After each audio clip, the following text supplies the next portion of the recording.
Es momento de escuchar la opinión de los salvadoreños y encontrar un equilibrio entre la inmediatez y la profundidad.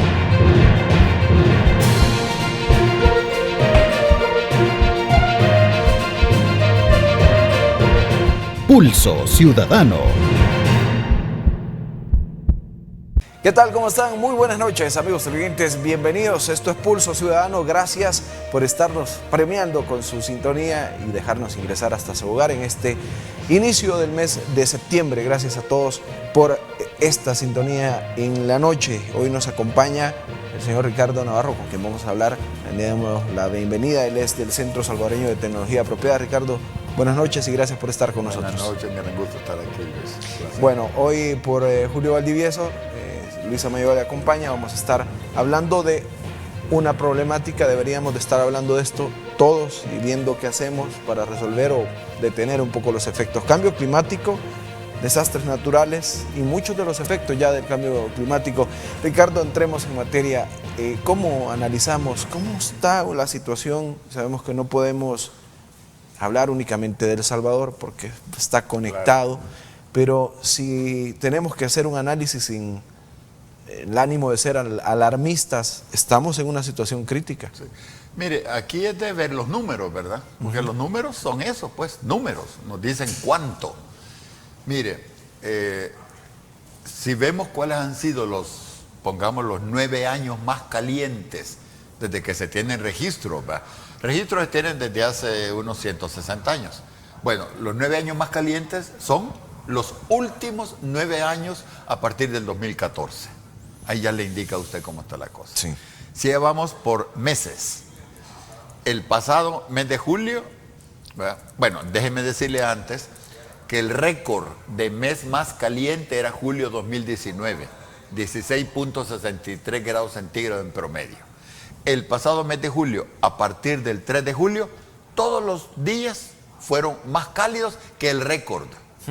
O sea, julio llegó como a 16.95, casi 17 grados en promedio. Estamos hablando de la temperatura promedio del planeta mes. Tierra. Correcto, del planeta Tierra, correcto. Calculan los científicos que no solo es el mes más cálido que se ha registrado, es el mes más cálido en los últimos 120.000 años. Imagínese usted. Es definitivamente por la actividad humana que esto se está calentando. Es que mire, este es un fenómeno que se conoce desde hace siglos. Esto no es que lo hemos inventado o averiguado la década anterior, desde hace siglos. ¿Qué sucede? Hay gases en el planeta, como el dióxido de carbono, ¿verdad?, que lo que hacen es dejar pasar la radiación solar, pero cuando el planeta se calienta un poquito y emite su radiación, la obstaculizan. Sí. ¿Por qué? Porque del Sol la radiación viene más en onda corta. Y cuando la Tierra emite, por estar a una temperatura mucho más baja que el Sol, emite en onda larga. Entonces, estos gases dejan pasar onda corta, obstaculizan onda larga. Entonces, tienden a atrapar el calor. Exactamente, atrapar energía. Mire, gracias al dióxido de carbono que había en el planeta Tierra, digamos hace 200 años, ¿verdad?, que era más o menos 0.03%, 280 partes por millón, gracias a ese dióxido de carbono es que la temperatura promedio era alrededor de 13.6, un poquito menos de 14 quizás, grados centígrados, gracias a ese gas. Si ese gas no hubiera estado presente, la temperatura hubiera sido 20 grados bajo cero. Entonces, ese gas cumple una función. Cumple una función. ¿Cuál es el problema? Que hemos tirado demasiado de ese gas. Entonces, hemos consumido tanto petróleo, carbón, gas natural, hemos talado tantos árboles, que entonces ese dióxido de carbono que se genera, y a veces metano, ha llenado la atmósfera y ha absorbido mucha más energía de la que absorbía antes. Sí. Mire, es así como esto, es como una sábana. Usted en la noche, cuando se acuesta una sábana, es una cosa muy agradable, ¿no es cierto? Porque espera a lo mejor un poquito de frío. ¿Qué pasaría si sus hermanos, sus tíos, sus padres, sus abuelos le llegaran a poner más y más sábanas? Te va a asfixiar. Sí. No puede decir que culpe las sábanas, culpa de exceso de sábanas. Sí. Entonces acá el problema no es que el dióxido de carbono sea una cosa mala, pues algunos piensan que es tóxico. No. El dióxido de carbono cumple una función, que es calentar un poquito el planeta. exagerado ha sido la emisión de dióxido de carbono y es lo que ha calentado el Y planeta. esa es más de pura 1 grado. responsabilidad humana. Claro. Ricardo, ahí se viene, estamos analizando y estamos viendo situaciones como el incremento del nivel del mar. Se están derritiendo los glaciares. Estamos también viendo el aumento de la temperatura extrema como tal y el cambio en los patrones climáticos. Claro, es que mire, al incrementarse la energía interna de la atmósfera, ¿verdad? Lo que le llamo calentamiento global, se altera todo el funcionamiento. Se altera. Se ha elevado como 1.2 grados centígrados la temperatura comparada hace un par de siglos atrás a lo que tenemos ahora. Entonces, el funcionamiento se altera. Lo que es automático es el clima, Sí. las lluvias. Mire, ahora, por ejemplo, estamos viendo lluvias más cortas, más fuertes que antes. Así es el patrón. Violentas. Sí, más violentas. Mire, sabemos por termodinámica, ¿verdad?, que al incrementar la temperatura de la atmósfera hay más capacidad de absorber humedad. Entonces, nosotros decíamos desde antes, va a haber más lluvias. Y efectivamente hay más lluvias. Pero lo que nos ha mostrado al ir observando cómo ha sido el clima es que en los lugares donde llovía poco, llueve menos. Y en los lugares donde llovía más, llueve mucho más. Entonces, ese incremento en lluvia se ha dado en los lugares donde llovía más. En los lugares donde así se ha comportado el clima, ¿verdad? Porque como es una cosa tan compleja, entonces resulta que donde había sequía, hay sequías más fuertes. Y donde había inundaciones, lluvias torrenciales fuertes, hay más. Entonces, ahí tenemos un problema. ¿Y qué es lo primero que ha afectado? La agricultura. Sí. Porque la agricultura, usted sabe, por ejemplo, yo tengo algunos arbolitos sembrados alrededor de mi casa. Cuando vienen los vientos, que no deberían venir, a lo mejor así están los aguacatillos o los mangos, los bota. ¿Me entiende? O sea, estábamos acostumbrados a los vientos de octubre. Pero ahora, hoy vientos en marzo hay, vientos en enero, cuando se le ocurre al clima actuar, ¿verdad? Y cada vez comportamientos más extremos. Ricardo, al analizar este tema, debería de ser el calentamiento global un problema así, de planeta, un problema que los países de todo el mundo deberían unirse para reducir, al menos trabajar juntos en reducir las emisiones de estos efectos invernaderos, los gases como tal. En lo local, ¿qué podemos hacer? ¿Cómo podemos contribuir a reducir estas emisiones? Mire, el problema es que como somos parte de un planeta, sí, y nosotros como país es una migaja lo que emitimos, sí, comparado con China, por ejemplo, comparado con Estados Unidos, déjeme decirle que Estados Unidos siempre lo habíamos considerado como el país más emisor. ¿Va a creer usted que ahora China emite el doble de lo que emite Estados Unidos? Imagínese usted, de gases de efecto invernadero, sí, dióxido de carbono, el doble, China, ¿verdad? O sea, ya es terrible, pues, ¿verdad? Ahora, no se han puesto de acuerdo los países en el mundo, no han logrado hacer una ruta para bajar esto. Llevamos 28 años, 28 años. Acabamos de tener la conferencia de las partes número 28, sí, ¿verdad? Tratando de ponernos de acuerdo, no nos ponemos de acuerdo. Ahora viene otra cumbre allá en Dubái, este año, ahí por noviembre. ¿A quién pusieron de director de la cumbre? Al jefe de la industria petrolera grande de Kuwait. Es como que usted ponga al lobo, ¿verdad?, a cuidar a los venados. ¿Y cómo pues? O sea, no funcionan así las cosas. Mire, ¿cuál es el problema detrás de todo? Nosotros debemos reducir las emisiones de gases de efecto invernadero. Para mediados de siglo ya no deberíamos estar emitiendo eso. ¿Pero qué significa? Dejar de consumir petróleo. Ahí estamos hablando de miles de millones de dólares envueltos. Ese es el problema. Pasarse a tecnologías limpias, energías renovables. Claro, aunque usted logre, ¿verdad? Y muchas empresas están en eso, en ver cómo desarrollan energía solar, para ver cómo hacen plata de eso, ¿va? Pero, ¿y el petróleo? ¿Cuánto vale el galón de gasolina? Casi $5 aquí, ¿no es cierto? Entonces imagine cuánto vale todas esas cantidades inmensas de petróleo que hay ahí. Dejarlas ahí sin sacarles dinero, es como que no están dispuestas las grandes corporaciones. Ese es el problema, ¿verdad? El problema es simplemente la ambición, ¿verdad?, la codicia de las grandes corporaciones, comenzando por las del petróleo, pero no solo las del petróleo, todas las otras corporaciones. A ver, hemos hecho un análisis global, macro, digamos, de la situación para empezar a tocar el tema, pero ¿cuáles serían, digamos, los principales problemas ya en El Salvador con toda esta problemática? Sí. Mire, eso es como que usted me dijera, hay una gran delincuencia en El Salvador. ¿Qué hago en mi casa? Claro, usted no puede tener la delincuencia en todo el país porque usted solo su casa tiene. Bueno, pues así pasa, ¿no? Hay todo un cambio climático en todas partes. ¿Qué hago en mi casa, en El Salvador? Defiéndase por lo menos. Por lo menos. ¿Qué significa defenderse? No deberíamos destruir el territorio, que es lo que estamos haciendo. ¿Me entiende? Mire, me estaban hablando ayer nada menos que allá por Comasagua están destruyendo a diestra y siniestra. ¿Y qué hacen las autoridades para detener eso? Nada, absolutamente nada, con una gran impunidad que estos destructores de la naturaleza, ¿verdad? Con el afán de hacer dinero. Volvemos ¿verdad? a lo mismo. Pues sí. Aquí por lo menos deberíamos siquiera no generar más vulnerabilidad, sería lo primero. Lo segundo, preparémonos. Por ejemplo, deberíamos nosotros tratar de tener reservas estratégicas de granos básicos. Las cosechas, por lo menos la quinta parte casi, se ha perdido o se va a perder en el futuro inmediato. Entonces va a hacer falta eso. Pero deberíamos nosotros poco a poco ir creando nuestras reservas estratégicas de maíz, frijol, arroz, maicillo, por lo menos. Sí. Ojalá y más, ¿verdad? Deberíamos nosotros garantizar que en el territorio tenemos el agua. ¿Qué significa? Arborizar algunas zonas que han sido destruidas, proteger las zonas recolectoras de agua y lluvia, sobre todo. Por supuesto que otras también, pero por lo menos en relación al agua. Deberíamos tener santuarios de semillas, lo que otros le llaman bancos de semillas, ¿verdad? Tener todo eso. Mire, cada año usted se ha dado cuenta que ahí están siempre las discusiones de que no se han entregado las semillas. Las semillas, sí. ¿Por qué no se va generando capacidad en los diferentes sectores campesinos que produzcan su propia semilla? Ir generando capacidad. Va a tomar años. Bueno, que tome lo que tenga que tomar, pero tratemos de hacerlo. Nada de eso se hace. Entonces, cuando uno ve la falta de previsión de las autoridades, de las grandes corporaciones, de la empresa privada, digo, el futuro que tenemos como país es bastante lamentable. Y es que ahí va mi pregunta.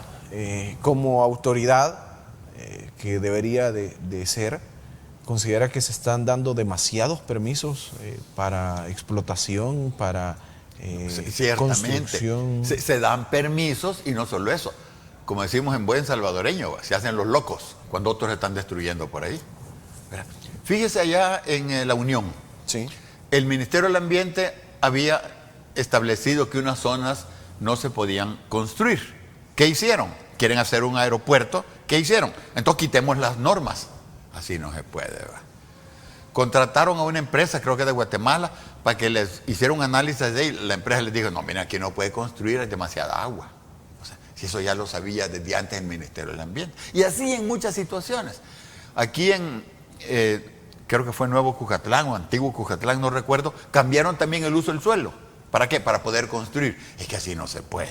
Bueno, estamos viendo el ejemplo ya en carretera Huachapán. Están construyendo viviendas, casas, es que mire, pero en unas inmensidades de terrenos. Es cabal, es que lo que sucede es que las autoridades, cuando hay presión para construir, cambian la ley. Mire, eso es como que, imagínese, aquel paciente que va donde el médico le dice, haga tal cosa, o no fume. Entonces, ¿qué hace el paciente? Cambia de médico. Así no se puede. Es lo que estamos haciendo. Sí. Entonces, hay impunidad, porque las autoridades no actúan en absoluto. Ellas mismas violan los principios que ellos mismos establecen. Es que así no se puede. Así nosotros vamos generando las condiciones para nuestra propia destrucción. ¿Y cómo podemos analizar El Salvador como tal, la situación medioambiental, cómo se encuentra ahora mismo con todos estos problemas de permisos, de tramitología? Sí. Mire, y el problema es que el cambio climático... ¿A qué le estamos haciendo daño con todo esto? A nosotros y nosotras, a las personas. Claro que estamos destruyendo la naturaleza, sí. Estamos destruyendo toda la flora y fauna, pero incluyéndonos nosotros los seres humanos. ¿Verdad? Imagínese usted que hemos tenido a veces que ir a comprar frijoles a la China, aguanta. A Etiopía hemos ido a comprar frijoles. Mire, digo, cualquier rato vamos a tener que ir a comprar pupusas a Mozambique. En ese camino vamos. Es que en ese camino vamos. Sí. O sea, es que es increíble esto. Y mire, le voy a decir otra cosa. El problema es que el cambio climático no está solo. Ajá. Se siente más porque cuando uno ve la gran sequía y ve que le falta el alimento, pues uno se preocupa. O cuando viene una tormenta de esa fuerte, ¿verdad? Y bueno, lo que estamos viviendo ahora con el fenómeno del niño. Claro, uno se preocupa, pero también hemos erosionado la biodiversidad. Hemos destruido, mire, en el planeta de 1970 al 2018, que es casi medio siglo, hemos destruido casi el 70% de la abundancia de vida silvestre. Mamíferos, aves, reptiles, anfibios y peces. Exactamente el 68%, es lo que están diciendo los científicos. 68% hemos destruido de esa abundancia de vida silvestre en medio siglo. ¿Cómo cree usted que vamos a vivir medio siglo más en ese talle? Imposible. Y no solo eso, mire, ¿qué hemos hecho además? Hemos llenado de contaminación el planeta entero. El caso, por ejemplo, del plástico. El plástico forma parte de la química de la vida. Sí. En todas partes. Tenemos plástico en la sangre, en la placenta humana, en la leche materna, en los tejidos del corazón. Y así como pues. Es sin el ánimo de alarmar, pero es una situación gravísima que hay que atender, que hay que atacar y algo tenemos que hacer. Vamos a ir a la pausa y vamos a volver hablando justamente, nos centramos en la agricultura, en cómo también los efectos del cambio climático nos pueden llevar hasta la hambruna. Pausa, volvemos en breve, esto es Pulso Ciudadano.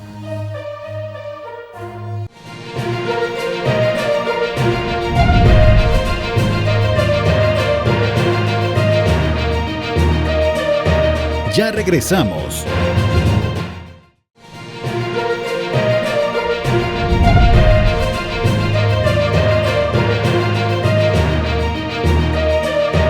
Continuamos. Gracias por continuar en nuestra sintonía y este bloque es gracias a San Pellegrino, agua mineral natural con gas. Vamos a más información y lo que estamos hablando. Le decía antes del corte a Ricardo Navarro que vamos a hablar de este tema de la agricultura y cómo ya también el cambio climático, el fenómeno del Niño, hace una situación bien complicada para nuestra agricultura, para la agricultura de la región, que nos podría llevar a una hambruna a futuro. Los efectos principales, hay una sequía ahora mismo, claro. Estamos pasando por una sequía. Claro. ¿Cómo enfrentar esto desde la óptica del agricultor? Sí. Mire, el problema es que no hay una política para eso. Y yo creo que el Estado debería establecer una política para eso. O sea, ¿qué vamos a hacer ante una realidad que vemos venir? Bueno, claro, que ya la tenemos, ¿verdad? Pero que la vemos venir peor. Porque otra cosa que hay que decir del cambio climático, Luis, ¿sí? No es solo que está el problema, vaya, como que a veces uno se enferma, ¿verdad? Pues sí, pero uno se enferma, pero uno espera que la otra semana mejore, uno mejora. Pero en esto del cambio climático, aunque no es lineal, ¿verdad? Sino que es caótico, pero va para arriba. Todo va para peor. Es que ese es el asunto, todo va para peor. Entonces debería el Estado ver, por ejemplo, cómo garantizar que vamos a tener el alimento que necesitamos. Esa debería ser una pregunta que alguna instancia, ¿verdad? Quizás un Ministerio de Asuntos Estratégicos debería plantearse. ¿Cómo vamos a garantizar que vamos a tener el agua que vamos a necesitar? Porque eso es elemental. O sea, necesitamos muchas otras cosas, pues, pero cosas como el agua y los alimentos, eso es elemental. Entonces, esa debería ser una política. Fíjese, por ejemplo, en el uso del agua. Vaya, usted mire los riegos. Hay riegos que están tirando el agua al aire y riegos que le cae por goteo. Por goteo. Trate de calcular cuánto se gasta tirando al aire el agua o por goteo. Fácil, 100 o más a 1, ¿no es cierto? Ahí veamos cómo podríamos ahorrar agua. El uso del agua en las, servicios sanitarios, lavadoras, en fin. Hay unas que son muy eficientes, otras que son bien poco eficientes. Sí. ¿Verdad? Hay servicios que le lavan el auto, que le usan una gran cantidad de agua que botan. Hay unos que en una cajita andan el agua y se lo dejan igual de limpio. Entonces yo creo que el Estado debería investigar las diferentes tecnologías e ir exigiendo el uso de las tecnologías más eficientes. Fíjese lo que hacen en Alemania. En Alemania, por ejemplo, digamos, investigan todas las lavadoras, por decir algo, y encuentran que hay una que es la más eficiente, que dicen, de ahora en adelante, en 2 años, solo se va a permitir lavadoras que tengan este grado de eficiencia. ¿Qué hacen las otras? Se ponen las pilas. A trabajar para poder hacer... Correcto. ¿Y qué sucede en los 2 años? Que algún ingeniero por allá, más vivo que los otros, hizo una lavadora mejor, entonces ve que es mucho más eficiente, ahí va la ley de nuevo. De ahora en adelante, en 2 años, vamos a permitir lavadoras que tengan este grado de eficiencia mejor. Esta tecnología, no es estar apoyando a una marca. pero sí apoya un estándar, un criterio. ¿Me entiende? Usted puede decir, bueno, por kilo o cualquier cantidad de ropa, solo se va a permitir aquellas que usen menos de 10 litros de agua, por decir algo. Sí. Esa debería ser actitud del gobierno, pero usted no ve nada de eso. Nada de eso se mira. Entonces digo, ¿y así qué futuro tenemos como país, pues? No tenemos autoridades en materia ambiental contundentes. Pues yo me imagino que el Ministerio del Ambiente deberán haber algunos que son capaces, yo no dudo eso, Sí. pero no se ve lo político ahí. Fíjese, por ejemplo, con el plástico. Con el plástico, muchos países del mundo, en Europa, por ejemplo, se han prohibido envases plásticos, bolsas plásticas, o sea, los plásticos desechables. Sí. No estamos hablando de un solo esta uso. mesa, exactamente, plásticos de un solo uso. Nosotros hemos propuesto aquí, que dijo el ministro, que eso quizás no es bueno porque de pronto van a haber botellas de vidrio en vez de plástico. Botellas de vidrio no encuentra usted en ninguna parte. De pronto hay una por allá, pero no encuentra. ¿Por qué? Porque tienen valor. Estos tienen depósito, ¿no es cierto? En cambio, el plástico no. Porque el plástico, para juntar $1, el precio internacional, usted necesita 1000 botellas. Eso vale $1 para irlos a reciclar. Entonces, no es atractivo. Entonces, por eso que tenemos basura plástica en todas partes. Pero ahí está que el Ministerio del Ambiente no se pone las pilas. Nosotros hemos propuesto a la Asamblea Legislativa una pieza de correspondencia para que en plazo de 2 años prohíba los plásticos desechables. Y que conste que no todos, ¿verdad? Pero los más evidentes. ¿Cree usted que la Asamblea Legislativa lleva 10 meses? ¿Cree usted que se han dignado de pasar de la directiva a la Comisión de Medio Ambiente y Cambio Climático la disposición? No. Entonces, cuando usted tiene diputados de ese calibre, y diputadas lamentablemente también, digo, ¿cuál es el futuro que tenemos como nación, pues? Si es que eso del plástico no es cuestión de que uno quiera dañar una empresa u otra, es la cabeza.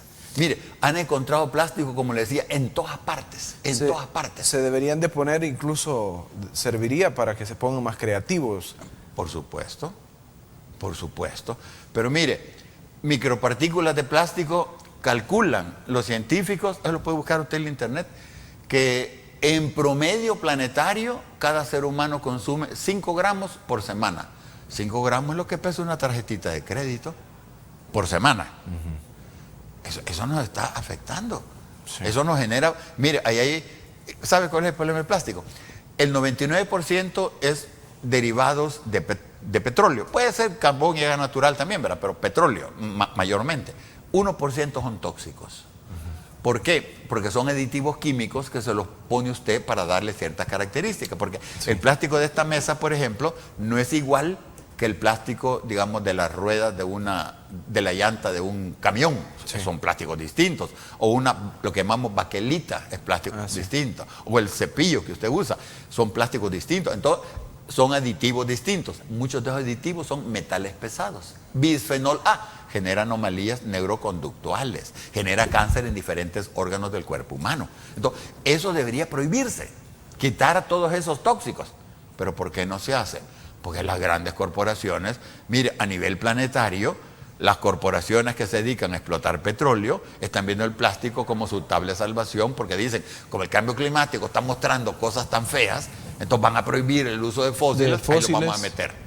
Ajá. ¿Quieren usar el petróleo para eso? Esa es la salida de las corporaciones petroleras. Y aquí usted mira ahí una serie de mentiras. Acá este plástico es reciclable, que es biodegradable. Se han hecho estudios de plástico biodegradable. ¿Se pueden monitorear como tal? Mire, lo que han logrado es que se le llame biodegradable a un plástico cuando lleva el 10% de producto que se podía. Ya las leyes, ¿verdad? Sí. Ya han logrado eso. Y a veces se ponen molestos la industria del plástico, porque en Canadá ya consideran a los desechos plásticos como tóxicos. Cuando llegan algunos funcionarios que son decentes, entonces ponen leyes adecuadas. Pero el problema es que los funcionarios, usted ve, ¿verdad? Al final, bueno, es una situación que nos ha llenado de basura y así estamos. Producimos toneladas y toneladas de basura al día. Ciertamente. ¿Se acuerda usted lo de Potonico? Sí. Mire, por cada libra que usted mire flotando, hay por lo menos 2 o 3 libras abajo, que no se mira. Y encima de eso hay micropartículas que no se ven. Y no solo eso. Fíjese que las micropartículas de plástico, va a creer usted, se la ponen a veces a la pasta dental, para cuando usted se está cepillando, sienta como que le está limpiando más. O artículos de belleza, jabón y cosas de esas. Entonces cuando usted lo usa cree que es mejor. Claro, esas partículas, micropartículas, ¿cómo las recupera? Sí. Imposible. ¿Cómo las recupera? Es interesante cuando ya uno empieza a escudriñar y entrar a profundidad de estos temas, porque también nos lleva a otros debates, a otros análisis. Y partiendo de esa parte, analizando este tema, sí está bien el uso de plásticos reciclables. Hay que empezar a hacer el reciclaje. Al final, recoger toda esta basura que ya tenemos. Sí, no, sí, bueno, la que ya tenemos. Ajá. Pero ¿qué deberíamos hacer de hoy en adelante? Solo permitir, por ejemplo, esta mesa, la cubierta de plástico, está bien. Las cosas de su computadora, está bien. Ese debería ser reciclable. Pero hacer productos a largo plazo. Ajá. A largo plazo. Pero mire, hay cosas que usted dice, ¿cómo puede ser tan ridícula la sociedad mundial que hace cosas como la pajilla? Fíjese usted. Vaya a un restaurante y pide un vaso de agua, así como este, le llevan el agua. Pide una limonada, le llevan la pajilla. Entonces usted diga, bueno, y si puede tomar el agua sin pajilla, no puede tomar la limonada sin pajilla, dígame usted. O sea, le llevan un removedor de plástico, que a veces uno ni utiliza, un tenedor de plástico. Y fíjese una cosa, cuando los restaurantes son de caché, ¿verdad?, no le llevan de plástico, le llevan de metal. ¿Ah? Sí. ¿Qué quiere decir? Que se pueden limpiar. Ese es el punto, que se pueden limpiar. Con COVID o sin COVID, le llevan los cubiertos de metal porque es caché, ¿verdad? No le llevan de plástico, ven tan feos, ¿me entiendes? Vasos de plástico. Mire, el hecho que usted utilice una tacita como esta es una gran cosa comparada con los desechables. Si los desechables, cuando usted está tomando, sobre todo bebidas calientes, están liberándole plástico y están metiéndoselo en su organismo. Se está envenenando cuando uno está utilizando esas cosas. Mejor utilizar estas tacitas. Y eso podemos ir haciendo esos pequeños cambios en casa. Claro. Para evitar también hacerle más daño al medio ambiente, nosotros Correcto. mismos. Mire, con llevar a veces una bolsita de manta al supermercado, a veces a uno se le olvidó, ¿verdad? Bueno, una vez se permite el error, ¿verdad? Pero una bolsita de manta, mire, yo tengo una taza que me regalaron en Estados Unidos una vez, gruesa, más gruesa que esta, no le exagero. Tengo como 30 años con esa taza. Y yo digo, con el café que yo tomo, yo ya hubiera llenado el estadio Mágico González de desechables, si eso usara. Ajá. Mire, vaya usted a las universidades en la noche, a las universidades grandes que hay en el país, vaya a ver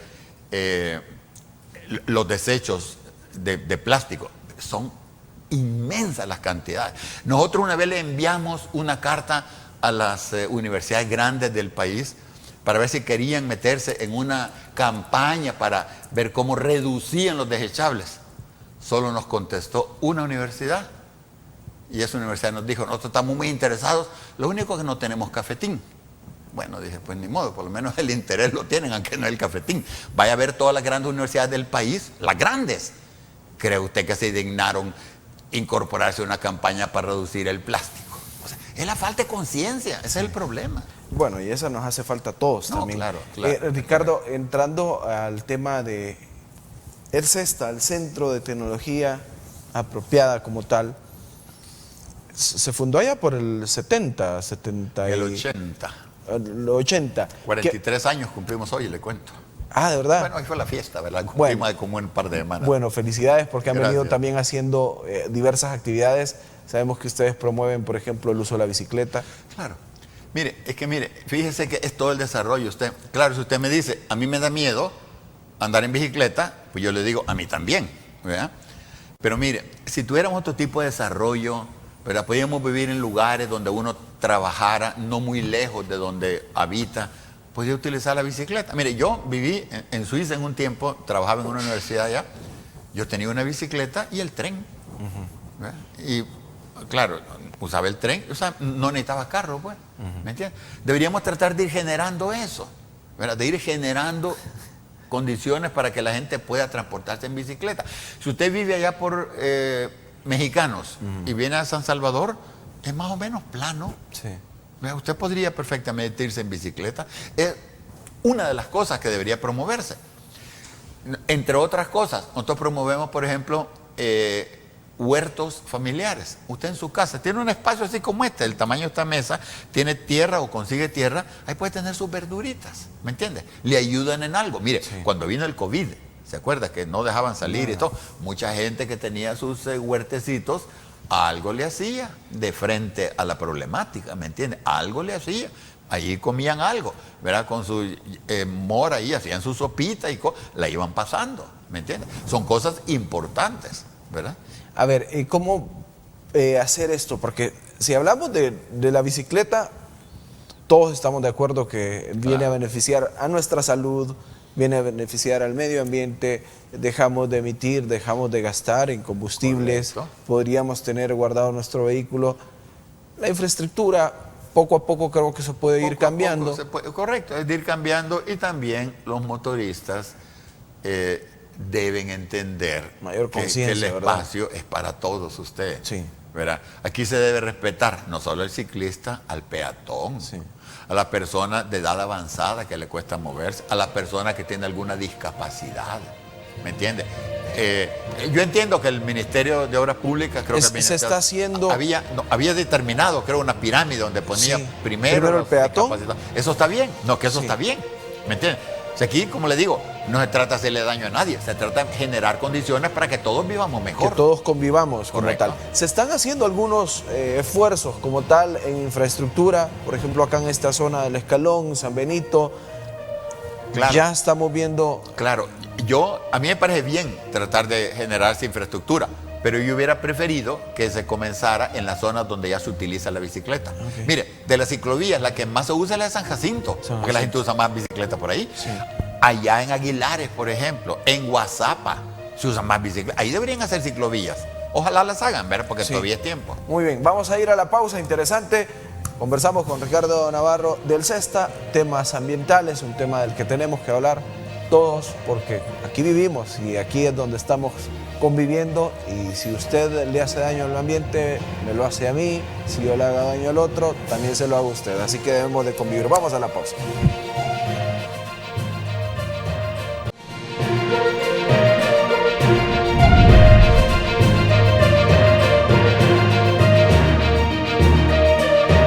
Ya regresamos.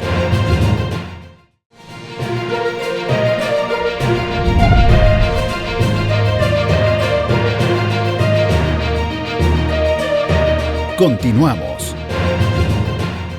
Gracias por continuar en nuestra sintonía. Muy buenas noches. Si usted recién va llegando a su casa y se va incorporando, conversamos con Ricardo Navarro de CESTA y vamos a hablar de un tema importante también en cuanto al manejo de los recursos naturales. La situación hídrica, Ricardo, en el país, ¿cómo se analiza? ¿Cómo estamos? ¿Cómo están nuestros recursos? Mire, la tercera parte de los pozos que ANDA abrió en San Salvador ya no le dan agua. Sí. La tercera parte. El agua que recoge ANDA para llevarla a distribuirla a la gente, la mitad se le pierde en el camino en San Salvador. La mitad. Entonces, ante esa realidad, ¿qué debería haber hecho el presidente? Debería haberle dicho a sus amigos chinos, decirle, miren, en vez de estarme queriendo construir un estadio, porque ya tenemos 2 por aquí, en vez de gastar en eso, mejor gastemos en ver cómo mejoramos la distribución subterránea de agua. Porque hay tuberías que son viejas, acuérdense los terremotos que hemos tenido y, ¿verdad?, muchas otras causas quizá han deteriorado ese sistema. Eso deberíamos hacer. Uno. Lo otro, como les decía antes, las zonas, mire, el Ministerio del Ambiente sabe dónde es que llueve más, sabe dónde hay zonas que recolectan más agua y lluvia. Desde los gobiernos anteriores eso se ha establecido. O sea, Sí. no es que no se conozca el tema, había que proteger eso. Para ser preciso, Ricardo, yo entrevisté esta semana recién pasada al presidente de la ANDA y confirmaba que en las tuberías del agua que totalmente ANDA está produciendo, se pierde el 60% del agua que se produce en tuberías dañadas. Pues yo le decía 50, pero ya gracias a lo que dice el señor de Andes es 60. Peor El está todavía de lo que yo creía. 60% Imagínese. de la situación hídrica, del agua que se produce, y Imagínese. también hablaba de la situación que perforar un pozo ahora tienen que ser más profundos porque ya no está tan superficial el agua. Además, y no solo eso, ¿hasta dónde va a llegar? No puede llegar hasta la China, que está de otro lado del mundo, ¿verdad? Ciertamente. O sea, esos pozos, algunos mantos ahí tienen agua, ¿verdad? Así como una esponja. Tiene ¿verdad? una capacidad como tal. Por supuesto. Y también me hablaba de la situación del crecimiento desordenado como tal. Además. Hay un pozo que se le sobrecarga, se están secando. Claro, por supuesto. Allá en la lava, Sí. ahí desde el punto de vista hídrico tiene la ventaja que lo que llueve se absorbe. Ahí están habiendo construcciones arriba. ¿Me entiendes? Las zonas de captación Pues sí, se están... entonces debería dañando. regularse. Pero lo que pasa es que, ¿verdad? Al ambiente no le meten el esfuerzo que se necesita. A veces ven el ambiente como obstáculo del desarrollo. Mire, todo es importante, ¿verdad? Pero no hay nada más importante que el aire, por decir algo. Y en segundo lugar, el agua. ¿Acaso es más importante su computadora que el agua? Usted su computadora, si se la quitan, le va a hacer falta. Y el agua, si se la quitan, usted se muere. Es la diferencia, ¿no es cierto? Entonces deberían ponerle más énfasis las autoridades a la realidad ambiental, pero no se lo ponen, ¿verdad? Al Ministerio del Ambiente le van quitando fondos. El ministro del Ambiente la vez pasada, en una discusión sobre el plástico, ¿qué dijo? No se puede detener el desarrollo, dijo. Mire, está bien que lo diga el ministro de Economía o el ministro de Industria o de Comercio, si los hubiera. ¿Qué debe decir un ministro del Ambiente? Un ministro del Ambiente debe decir, no se puede seguir destruyendo la naturaleza. Pero si ni siquiera el ministro tiene la conciencia clara de qué es lo que debe defender, entonces ¿cómo van a actuar el resto de autoridades? ¿Cómo va a actuar la empresa privada? ¿Cómo va a actuar la población en general? El ambiente pasa en un segundo nivel. Cuando hablar del ambiente es hablar de la vida de uno. ¿Me entiendes? Si yo no tengo agua, no sé, algún día habrá pasado en su casa que se queda sin agua. Es terrible, sí, es una terrible. situación. Y hay mucha gente que pasa así. Exacto, y estaba leyendo datos de los 21.000 kilómetros cuadrados y poquito más. Significa la disponibilidad del agua de al menos 3.300 metros cúbicos por año. Mire, cuando llueve, tenemos, es muy inferior a la media mundial, que debería de haber al menos 1.000 metros cúbicos por persona. sí, mire, aquí llueve 1.8 metros así Sí. al año.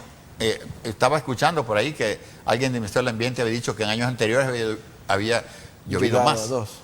Pues sí, pero 1.8 metros. Si El Salvador fuera plano y alguien pusiera Un cubo. ¿verdad? Un muro alrededor Un muro. y no dejara que el agua se evaporara, nos ahogamos la mayor parte de la gente que Sí. no medimos 1.8, que medimos menos de 1.8. Claro. O sea, hay agua, cae Sí. agua. Pero esa agua no la cuidamos. Mire, cuando vienen las grandes tormentas, acuérdese usted, allá lo que pasó en la Málaga. Sí. Imagine toda esa agua, debería haberse quedado esa agua allá por Merliot, toda esa zona Sí. que fue deforestada, ahí debería haberse quedado el agua.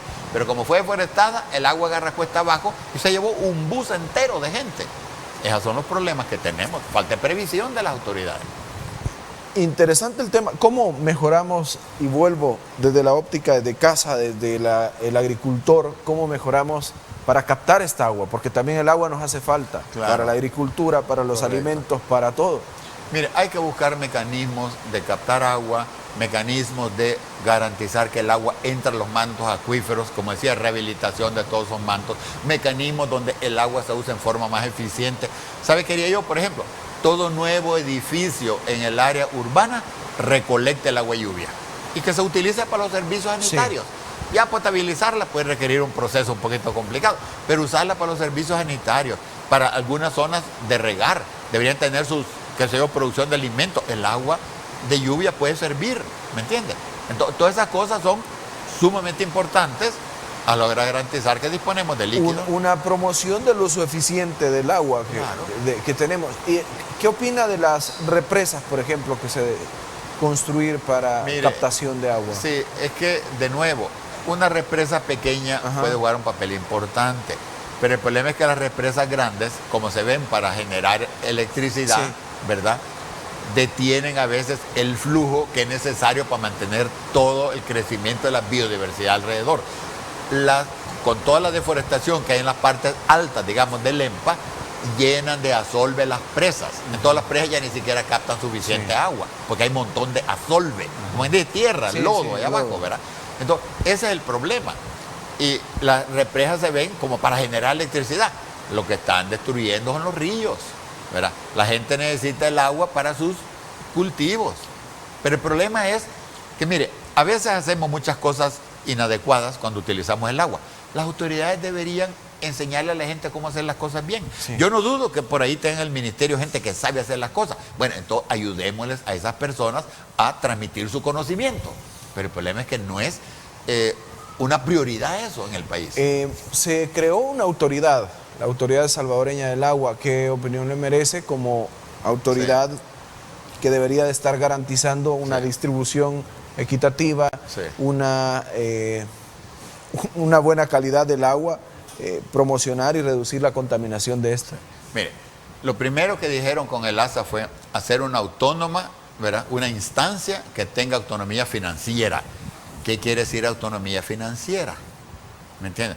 Ustedes en el canal son autónomos financieros, ¿no es cierto?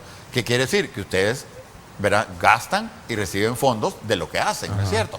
El agua, una autoridad, ¿de qué va a recibir los fondos? De vender el agua. ¿A quién se lo va a vender? Al que tenga plata. No se debería haber creado una autónoma. Eso fue una opinión que le dimos nosotros a la Asamblea Legislativa cuando estábamos en discusión. Claro, no nos hicieron caso. Ahora entiendo que hace poco le dieron algunos millones. Está bien que se los den, pero ya no es autónoma. Ya no es autónoma. Pero está bien que le den millones. Es que debería haber sido mejor una instancia dependiente del Ministerio del Ambiente. Una entidad que garantizara el buen funcionamiento del agua. Y nosotros les dijimos, mire, lo primero que deben hacer es garantizar que haya agua. Porque si no hay agua no necesita que haya ley, ¿verdad? Sí. Si hay ley para que haya agua. ¿Cómo se garantiza que hay agua?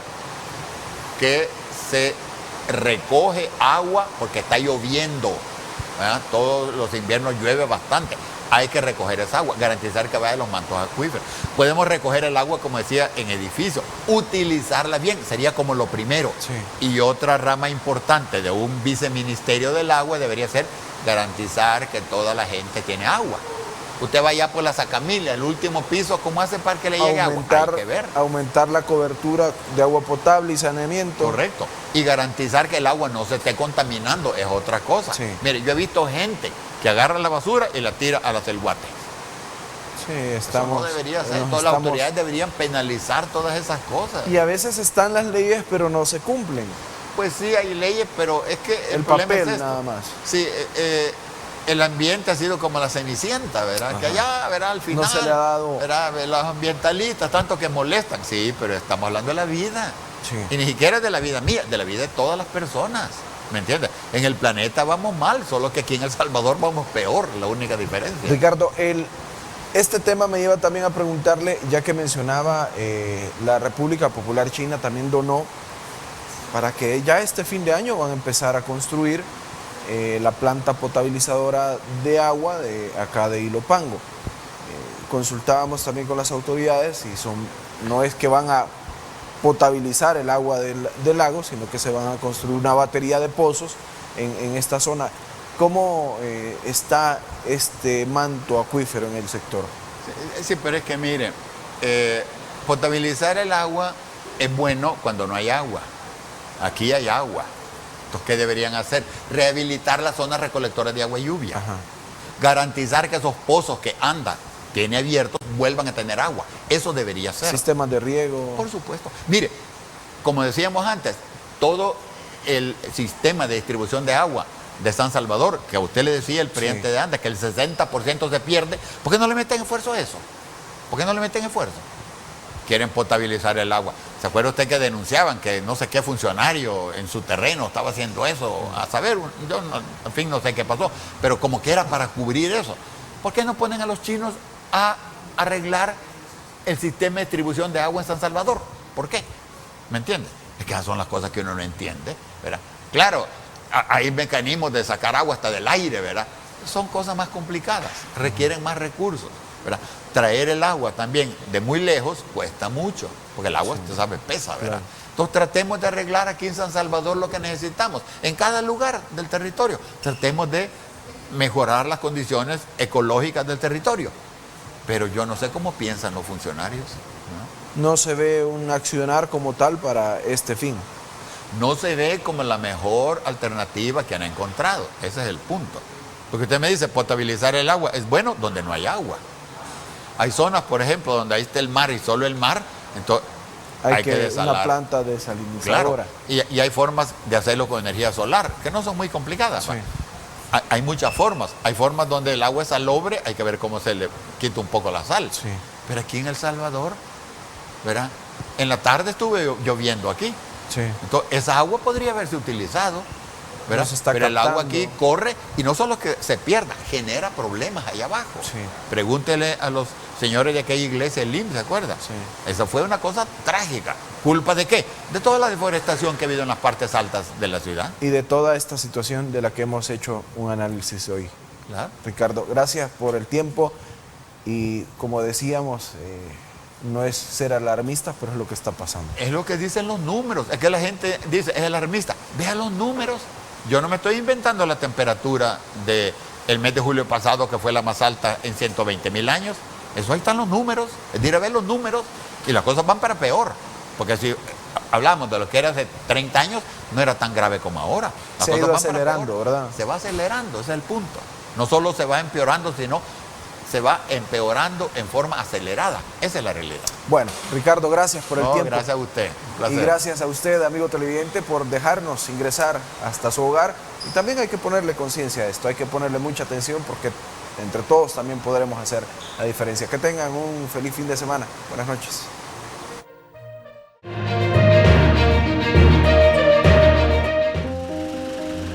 En el hogar de don Santiago Acosta hay extrema pobreza y su preocupación es mayor porque la milpa, que ha sido durante décadas su fuente de vida, este año no dio suficientes frutos debido a la sequía.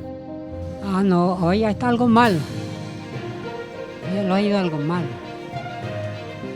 No ha llovido casi. Sí, como cuando estaban reventando las milpas, ¿va? Hubo seca. Hubo seca y ya es lo que uno esté reventando la milpa, es lo que le molesta. Se perdió. Sí. Las historias son las mismas en casi todo el campo del municipio de Cuistinahuat. Yo hice un pedacito de frijolar y de lo que hice solo saqué 6 libras. Y lo del maíz, como se siembra de 2 matas para el surco, una echó y una no. Como que se fue la mata nomás, digamos, en vicio, se ve bien frondosa, pero la mazorca pues está pequeña y unas tienen y unas no tienen, ¿verdad? Se trata de las comunidades indígenas de este municipio de Sonsonate y que el cambio climático está modificando su forma de vida, a tal grado que algunos ya emigraron y otros sostienen que podrían seguir el mismo camino. Estamos pensando, bueno, hay veces uno, ¿verdad?, piensa en la noche y dice, puchica, no cultivamos ya maíz, no tenemos para comerlo.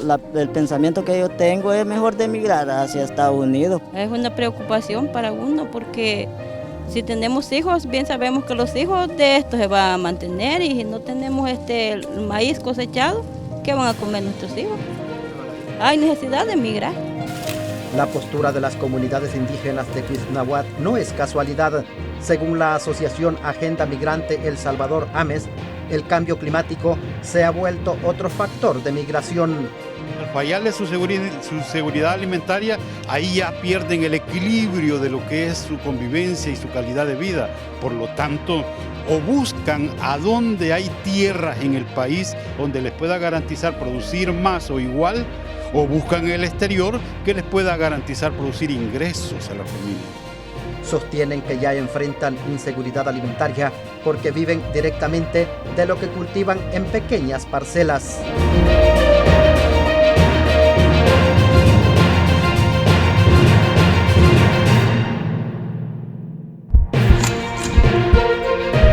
Esto fue Pulso Ciudadano, el programa donde las opiniones de los salvadoreños son escuchadas.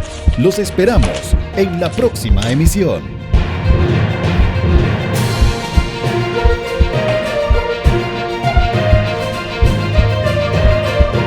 Pulso Ciudadano.